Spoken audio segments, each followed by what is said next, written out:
what I'd like you to experience now is the mind-body connection, and how something imagined can cause a physical response as if something is really happening. So something imagined stimulates the same sensory connections as a real experience. So what I would like you to do now is just imagine for a moment, imagine that you're in your kitchen area. And you know what your kitchen area looks like. And perhaps you have a chopping board or somewhere that you could chop something on. And somewhere you store a sharp knife. And I want you to imagine you've got that sharp knife ready to cut something. And what you're going to cut is a nice juicy lemon. Now, I'm not sure where you'd store the lemon in your home, but perhaps it's in the fridge or in a fruit basket or something like that. But just imagine you went to that area that you would store some fruit and get that nice juicy lemon. And you place that juicy lemon on your chopping board or somewhere that you may be able to cut it. And you get your sharp knife out and you look at that lovely lemon in front of you before you cut in through the skin, knowing that all those juices are stored in there until you cut it with that sharp knife, and those juices will begin to ooze out.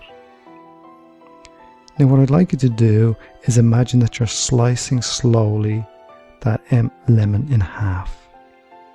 And as the blade of that knife runs slowly through the lemon, you notice some juices gather on the blade as it moves back and forth. And perhaps some of the juices begin to run from the cut down towards the area where you're cutting that lemon. And you manage to slice all the way through that lemon, and you turn one side up. And as you look at the segments within the lemon and some juices on the edge of the skin, and perhaps some is running down your fingers, you take that lemon and you put it under your nose. And just imagine you have that lemon in your hand and you put it under your nose. And as it's under your nose, you can really get a good sense of the smell of that lemon. And you will also be able to notice the colours in the segments of that lemon, where there might be white, stringy pieces joining those segments together.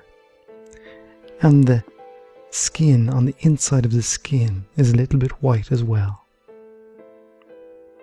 where there's a protective layer between the skin of the lemon and the actual lemon juices themselves. And as you sit there imagining that you have that lemon in your hand, perhaps you notice how some juices or saliva has gathered in your mouth. Now, why has this happened? You haven't physically had a lemon in your hand. You haven't physically smelt the lemon. You haven't physically seen a lemon. However, in your imagination, you've begun to trigger something